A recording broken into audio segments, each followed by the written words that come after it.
నమస్కారం అండి. నమస్కారం అండి. గురుగారు, మనకు సెప్టెంబర్ నెలలో 17 లేదా 18 ఈ 2 తేదీల్లో ఏదో ఒక రోజు చంద్రగ్రహణం అయితే రాబోతోంది అని చెప్పి వింటున్నాం. నిజంగా అది మన ప్రాంతానికి ఉందా? ఏ ప్రాంతాల్లో వర్తిస్తుంది చంద్రగ్రహణ ప్రభావము?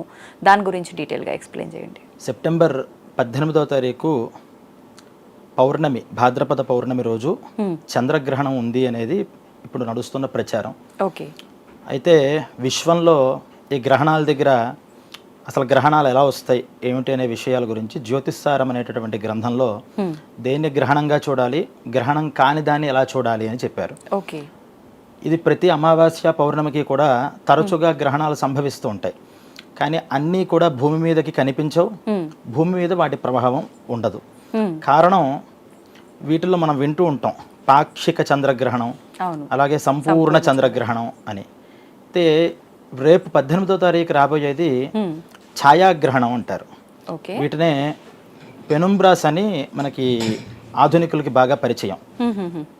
అంటే చంద్రుడు సూర్యుడు మధ్యలోకి భూమి వచ్చినప్పుడు ఆ ఉంబ్రా అనేటటువంటి పరిధిలోకి చంద్రుడు పడినప్పుడు చంద్రుడు పూర్తిగా లేకుండా ఉంటాడు కాబట్టి దాన్ని సంపూర్ణ చంద్రగ్రహణము అని చెప్తారు. ఈ పెనుంబ్రా దగ్గరికి వచ్చినప్పుడు దాన్ని ఛాయాగ్రహణము అంటారు. కొన్ని సమయాలలో సగం చంద్రుడే ఆ ఉంబ్రా పరిధిలోకి ఉంటాడు, సగమేమో పెనుంబ్రా పరిధిలో ఉంటాడు. అప్పుడు దాన్ని పాక్షికంగా మనకి చంద్రుడు సగమే కనిపించకుండా ఉంటుంది కాబట్టి దాన్ని పాక్షిక గ్రహణం అంటాం. అయితే 18వ తారీఖు వచ్చేది ఏంటంటే ఈ ఉంబ్రా పరిధిలోకి వస్తుంది. అది అసలు గ్రహణం కింద దాన్ని శాస్త్రాల్లో చెప్పలేదు. కారణం ఏంటంటే మనం వీటిలో రాహువు చంద్రుడిని పడతాడు అని మనం చెప్తూ ఉంటాం మామూలుగా అర్థం అవ్వడం కోసం. అయితే రాహువు పట్టినా పట్టకపోయినా భూమి యొక్క ఛాయ పూర్తిగా దాని మీద పడాలి గ్రహణము అంటే. కానీ రేపు 18వ తారీఖు కానీ అలాగే అక్టోబర్ నెలలో కూడా 2వ తారీఖు సూర్యగ్రహణం కూడా ఒకటి. ఇవి గ్రహణాలన్నీ సూర్యుడికి చంద్రుడికి ఉన్నటువంటి గ్రహణాలు కాదు. అవి కేవలం ఈ సూర్య కాంతి యొక్క ఛాయ పరిధిలోకి ఈ చంద్రుడు వెళ్ళడం వల్ల కొన్ని ప్రదేశాల వాళ్ళకి కనిపించదు అంతే. అది గ్రహణం కింద లెక్కలోకి రాదు. మన భారతదేశంలో అసలు దాని ప్రభావమే లేదు. భారతదేశంలో కూడా మన శాస్త్రాలలో కూడా ఏదైతే గ్రహణం వాళ్ళకి కనిపిస్తోందో కనిపించిన దగ్గర నుంచి వాళ్ళు ఈ గ్రహణ స్నానం అని, విముక్తి అయిన తర్వాత ముక్తి స్నానం అని చేస్తూ ఉంటాం. అసలు గ్రహణమే కనిపించినప్పుడు అది కూడా ఉదయం మనకి రేపు ఇండియన్ టైమింగ్ ప్రకారం గ్రహణం ఎప్పుడు కనిపిస్తోంది అంటే ఉదయం 6:11 నుంచి 10:17 అని, మధ్యాహ్నం 12:30 దాకా అని ఒక లెక్కలు ఒకటి చెప్తున్నారు. అయితే ఈ ఉదయం పూట అసలు చంద్రుడే కనిపించినప్పుడు ఆ గ్రహణం మనకి ఎలా వర్తిస్తుంది? వర్తించదు. అయితే మామూలుగా అందరు చెప్పే ఒక చిన్న లాజిక్ ఏంటంటే చంద్రుడు మనకి కనిపించినా కనిపించకపోయినా భూమంతరికి కూడా ఒకటే కదా చంద్రుడు. ఆ చంద్రుడికి గ్రహణం వచ్చినప్పుడు ఆ ప్రభావం ఖచ్చితంగా మనుషుల మీద ప్రకృతి మీద కూడా ఉంటుంది అని. నిజమే కదండి, ఉండదంటారా మరి? ఇక్కడ గ్రహణం అయితే ఉంటుంది, ఇది గ్రహణం కాదు. ఇందాక మనం చెప్పినట్టు ఆ ఉంబ్రా పరిధిలోకి వచ్చినప్పుడు దాని ప్రభావం భూమి అంతటిగా కూడా ఉంటుంది. కానీ ఇది ఆ నీడలోకి, అంటే మీకు అది డయాగ్రామ్ లో చూపిస్తే బాగా అర్థం అవుతుంది. చంద్రుడికి సూర్యుడు అంటే దాని మూల సూత్రం ఏం చెప్పారంటే జ్యోతిష్ శాస్త్రంలో ప్రకాశింపబడే గ్రహం ఒకటి, ప్రకాశించే గ్రహం ఒకటి. ప్రకాశింపబడేది భూమి, ప్రకాశించేది సూర్యుడు. సూర్యుడు బాగా ప్రకాశిస్తున్నప్పుడు ఈ ప్రకాశింపబడే గ్రహం కనుక దాని ముందరికి ఆ గోళం కనుక వస్తే తన కాంతి అవతల ఉన్నటువంటి ప్రదేశంలోకి కనిపించదు. మన చిన్న రూమ్లో మనం ఉంటాం, లైటింగ్లో మీరు అడ్డొచ్చినా సరే నాకు ఈ పక్కన నేనేమి చీకటి అయిపోను, ఇక్కడ కూడా లైటింగ్ ఉంటుంది చిన్న పారామీటర్లో. విశ్వంలో చాలా ఎక్కువ ప్రదేశం ఉంటున్నప్పుడు ఎప్పుడైతే భూమి ఈ సూర్యుడికి ఎదురుకుండా పడిందో అవతల సూర్యుడు ముందర ఉన్నటువంటిదంతా కూడా సూది ఆకారంలో, అంటే భూమి దగ్గర ఉన్నటువంటి ప్రదేశం లావుగా ఉండి తర్వాత సన్నబడుతూ చీకటి కోణాన్ని అక్కడ ఏర్పరచుకుంటుందిట. దీని రిఫ్లెక్షన్ అంతా కూడా అక్కడ బాగా డార్కెస్ట్ బ్లాక్ గా ఉంటే ఈ భూమి ముందర ఉన్నది ఈ పక్కన ఉన్నది గ్రే కలర్ లోకి మారుతుంది. ఈ గ్రే కలర్ లోకి ఈ చంద్రుడు వెళ్ళడం వల్ల వచ్చేటటువంటి పెనుంబ్రా ఇది. ఇది గ్రహణం కాదు. ఇది అసలు గ్రహణమే కానప్పుడు దాని ప్రభావమే ఎందుకుంటుంది? అవి మళ్ళీ భూమి మీదకి రావడం ఏమిటి? భూమి మీద ఉన్నటువంటి రాశులు, అది ఉత్తరాభాద్రలో ఇక్కడ పడుతుంది, పూర్వాభాద్రలో అమెరికా ప్రదేశంలో పడుతుంది అని ఆయా రాశుల వాళ్ళకి దాని ప్రభావం ఉంటుంది అని చెప్పడం దానికన్నా అవివేకమైన పరిస్థితి లేదు. ఎందుకంటే ఇవి మనం విశ్వం గమనిస్తున్న వాళ్ళని కనుక అడిగితే ఇంచుమించుగా నెలకి ఖచ్చితంగా ఒక ఇటువంటి పెనుంబ్రాలు వస్తూనే ఉంటాయి. అది ఇప్పుడు కొంచెం మనకి టెక్నాలజీ పెరగడం వల్ల దేనివల్ల గణితం మీద లెక్కలు లేకుండా పూర్వం మన పంచాంగాల్లో ఉన్నటువంటి గ్రహణాలు బట్టి గ్రహణం ఉంది లేదు అని చెప్పేవాళ్ళం. ఇప్పుడు మన ఉగాది రోజు పంచాంగ శ్రవణం చేసినప్పుడు అందరు పంచాంగకర్తలు కూడా క్రోధినామ సంవత్సరంలో గ్రహణాలు లేవు అని చెప్పారు.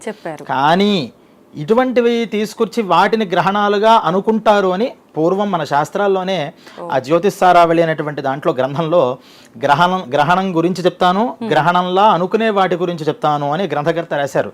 అలా ఇలాంటి డౌట్లు రాకుండా మనం అన్నీ కూడా సిద్ధం చేసుకుని ఉన్నాయి కాబట్టి నిస్సంకోచంగా ఈ సంవత్సరం ఈ గ్రహణమే కాదు, సూర్యగ్రహణం కూడా లేదు. అసలు గ్రహణమే కాదు పట్టేది, అది ఛాయాగ్రహణము అంటారు. సూర్యగ్రహణం, చంద్రగ్రహణం. ఇబ్బందులు మార్పులు జరిగే అవకాశం ఉందా? లేదు. దానివల్ల ప్రకృతిలో వచ్చేటటువంటి పరిణామాలు కూడా ఏమీ ఉండవు, ఎందుకంటే ఇది ప్రతి నెల జరిగే విషయమే కాబట్టి. కానీ ప్రకృతిలో మనం మొన్న ఈ అనేక రాష్ట్రాల్లో చూసినటువంటి జల ప్రళయాలు కానీ, అలాగే అగ్నితో సంబంధించిన విద్యుతాఘాతాలు కానీ ఈ సంవత్సరంలో వచ్చే అవకాశం ఉంది అని జగల్లగ్నాన్ని అనుసరించుకుంటూ మనం చెప్పుకోవాలి తప్పితే ఈ గ్రహణం వల్ల ఫలితం వల్ల ఇటువంటి ఉపద్రవాలు వస్తాయి అని మనం చెప్పుకోవడానికి లేదు. అయితే ఇది రాంగ్ అంటారు చాలా మంది. ఇప్పుడు గ్రహణం తర్వాత మళ్ళీ ఇలాంటి జలప్రలయం ఇంకొకటి పెద్దగా రాబోతోందని చెప్పి చెప్తున్నారు. అసలు గ్రహణమే లేదని మీరు అంటున్నారు. గ్రహణానికి సంబంధించి జలప్రలయం రాదు, కానీ ఈ సంవత్సరంలో మనం సంవత్సరం విచారణ చేసినప్పుడు జగల్లగ్నం అని అసలు ఈ సంవత్సరం ఎలా ఉంది రాశి ఫలాలను మాట్లాడతాం ఉగాది రోజు. అంటే వ్యక్తిగతంగా రాశులు ఎలా ఉన్నాయి అనేది, అసలు జగత్తు ప్రపంచం అందరికీ ఎలా ఉంది, దేశానికి ఎలా ఉంది అనేటువంటి విషయాన్ని అక్కడి నుంచి మనం విచారణ చేసే పద్ధతులు చెప్పారు. వాటిల్లో ఈ సంవత్సరం నీటికి సంబంధించిన ఉపద్రవాలు కొన్ని చోట్ల ఉంటాయి, కొన్ని చోట్ల అగ్ని ప్రమాదాలు జరుగుతాయి, కొన్ని చోట్ల విద్యుత్తు వల్ల అంటే కరెంటు వల్ల కొన్ని ప్రమాదాలు జరుగుతాయి అని చెప్పారు. అవి ఈ నెలల్లో వచ్చే వాటిలో ఆ లగ్నం ఆ గ్రహస్థితి బట్టి ఉంది తప్పితే ఇప్పుడు రాబోయేటటువంటి 18వ తారీఖు వల్ల, సెప్టెంబర్ 18వ తారీఖు వల్ల, అక్టోబర్ 2వ తారీఖు వల్ల ఏర్పడేటటువంటి పెనుంబ్రాల వల్ల ఎటువంటి ప్రమాదము లేదు, ఎటువంటి భయాలు లేవు. అలాగే గ్రహణం కనిపించకపోయినప్పటికీ కూడా ఆ ప్రభావం మన మీద పడుతుంది అని కొంతమంది చాలా మంది మాకు ఫోన్ చేస్తుంటున్నారు. ఇలా గ్రహాలు వస్తున్నాయి కదా, మా ఈ పలానా రాశండి, మేము ఏందైనా పరిహార ఉపాయాలు చేసుకోవాలని. మన శాస్త్రంలో ఎప్పుడు దోషం ఉన్నప్పుడే పరిహారం చేసుకోవాల్సింది, దోషాలు లేనప్పుడు పరిహారాలు చేసుకుంటే అది మూఢత్వం కింద మారుతుంది అని చెప్పారు. అందువల్ల అసలు గ్రహణాలకి ప్రభావమే లేనప్పుడు దాని పరిహార ఉపాయాలకి వెళ్ళాల్సిన అవసరం లేదు. అలాగే గర్భిణీలు వీళ్ళందరూ కూడా దగ్గర మరి ఉదయం 6 చిల్లర దగ్గర నుంచి మధ్యాహ్నం 12 దాకా, అంటే 5-6 గంటల పాటు వాళ్ళు గ్రహణాలు వచ్చినప్పుడు ఒకే యాంగిల్లో ఉండమని ఇవన్నీ మనం పెద్దవాళ్ళ దగ్గర నుంచి చెప్తూ ఉంటాం. ఇలా ఉండమని, వాళ్ళు అలా చేయాలి అని, లేకపోతే వాళ్ళకి ఇబ్బంది కలుగుతుంది అనేటువంటి భయభ్రాంతులు ఎవరో కూడా పెట్టుకోవాల్సిన అవసరం లేదు శాస్త్రతః. ఇంకొక విషయం ఏంటంటే సూర్యగ్రహణం, చంద్రగ్రహణం పక్కపక్కనే వస్తే ఆ మధ్యలో ఉన్నటువంటి 15 రోజులు కూడా గ్రహణ సంధికాలం అవుతుందని, తద్వారా ఆ సమయంలో పుట్టేవాళ్ళు చాలా అరిష్ట జాతకులు అవుతారు అని కూడా కొంతమంది అభిప్రాయపడుతున్నారు. చాలా తప్పుడు విషయం అది. సూర్య చంద్రగ్రహణాలు అనేక సందర్భాల్లో ఒకే మాసంలో వచ్చినవి ఉన్నాయి. ఒక పౌర్ణమికి చంద్రగ్రహణం, అమావాస్యకి సూర్యగ్రహణం వచ్చిన దాఖలాలు చాలా ఉన్నాయి. ఈ మధ్యకాలంలో ముహూర్తాదులకి అంటే గృహప్రవేశాలు, వివాహాలు ఇవి చేసుకుంటున్నప్పుడు ఈ సంధికాలంలో ఆ శుభకార్యాలు పనిచేయవు అని చెప్పారు తప్పితే పుట్టేటటువంటి వాళ్ళకి అరిష్టాలు కలుగుతాయి అని ఏ శాస్త్రాల్లోనూ చెప్పబడలేదు. ఎందుకంటే పుట్టుక అనేది దైవ నిర్ణయం బట్టి జరుగుతుంది. ఈ సమయంలో పుట్టడం వల్ల వాళ్ళకి అరిష్టాలు వస్తాయి, వాళ్ళ నష్టజాతకులు అని భావించడం వల్ల జనం ఆ సమయంలో పుట్టే వాళ్ళ మీద ఇటువంటి భావంతో వాళ్ళని మనం పెంచితే నిజంగా వాళ్ళు నష్టజాతకులు అవుతారు.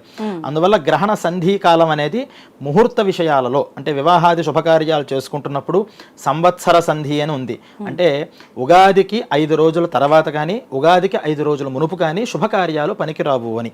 ఇలా నక్షత్ర సంధి, లగ్న సంధి, దిన సంధి అని అర్ధరాత్రి 12ంటికి మనం అర్ధరాత్రి అనుకుంటే 12 నుంచి ఒక అరగంట సేపు వెనకాల కానీ, 12 నుంచి ఒక అరగంట అంటే అరగంట నుంచి 45 నిమిషాలు తర్వాత కానీ ముహూర్తాలు పనికిరావు అని సంధికాలం వాటికి చెప్పారు తప్పితే ఈ జననాలకి వాటికి కూడా సంబంధం లేదని మనం గ్రహించాలి. కాబట్టి నిస్సంకోచంగా మనం మామూలుగా మనం దైనందిక కార్యక్రమాలు ఎలాగైతే చేసుకుంటున్నామో అంతరిక్షంలో జరిగేటటువంటి చిన్న చిన్న గ్రహాల యొక్క గోళాల యొక్క మార్పులుగా దీన్ని స్వీకరించాలి తప్పితే అది గ్రహణము కాదు అనే విషయం మనం శాస్త్రతః పెద్దవాళ్ళ దగ్గర నుంచి అందరి దగ్గర నుంచి కూడా మనం తెలుసుకునే విషయం ఇది. ఓకే, సూపర్ అండి. నిజంగా చాలా మంది చంద్రగ్రహణం ఉందని చెప్పి, అంటే మన దగ్గర లేకపోయినా ఇందాక మీరు అన్నట్టు వేరే దగ్గర ఉన్న ఆ ప్రభావం మన పైన ఉంటుంది, ఖచ్చితంగా జాగ్రత్తలు పాటించాలి, గర్భిణీ స్త్రీలు అయితే ఇంకా ఎక్కువ నిష్ఠతో ఉండాలి, నియమాలు ఎక్కువగా పాటించాలి, ఇలాంటి భయాలు చాలా మంది చెప్తున్నారు, ఉన్నాయి. భయపడుతున్నారు కూడా మన ఈ వీక్షకులు కూడా దేశాంతరాల్లో కూడా ఉంటారు కాబట్టి వాళ్ళకి కూడా ఉద్దేశించి ఈ గ్రహణం యొక్క ప్రభావం యూరోప్, అమెరికా, అలాగే అంటార్కిటిక్, అట్లాంటిక్ ప్రదేశాలలో దీని ప్రభావం ఉంటుంది అని కూడా చెప్తున్నారు. ఇది పాక్షిక చంద్రగ్రహణం అనేటటువంటి ఒక ప్రచారం కూడా సాగుతోంది. వాస్తవానికి ఇది పాక్షిక చంద్రగ్రహణం కాదు, దీన్ని పెనుంబ్రాన్ అంటారు. ఇది ఛాయాగ్రహణము, ఇది చంద్రుడికి సంబంధించిన గ్రహణం ఏమాత్రము కాదు. ఆ దేశాలలో కనిపిస్తున్న వాళ్ళకి, ఆ రాశుల వాళ్ళకి ఈ ప్రభావం ఉంటుంది అని చెప్పడం కూడా చాలా అవివేకం అవుతుంది. ఎందుకంటే మన పంచాంగాలలో ఒకవేళ గ్రహణం ఉండి మనకి కనిపించకపోతే, ఓ పలానా గ్రహణం ఉంది కానీ భారతదేశంలో కనిపించదు అని ప్రత్యేకంగా రాస్తారు. ఏ పంచాంగాలలో కూడా అసలు గ్రహణ ప్రసక్తే తీసుకుండాలేదు. అంటే ప్రపంచంలోనే గ్రహణం అనేది లేదు. ఇది పాక్షిక చంద్రగ్రహణం అనేటటువంటి ఒక అపోహ వల్ల ఇటువంటి భ్రాంతులు కలుగుతూ ఉంటాయి. ఏ దేశంలో ఉన్న వాళ్ళైనా సరే ఈ గ్రహణానికి ఎటువంటి నియమాలు లేవు. ఇది గ్రహణం కింద మనం పరిగణించాల్సిన విషయంగా మనం దాన్ని స్వీకరించక్కర్లేదు. ఓకే, సంతోషం అండి. నిజంగా అందరిలో ఉండే సందేహాలన్నింటినీ చక్కగా నివృత్తి చేసేశారు మీ మాటల ద్వారా. ధన్యవాదాలు. ధన్యవాదాలు.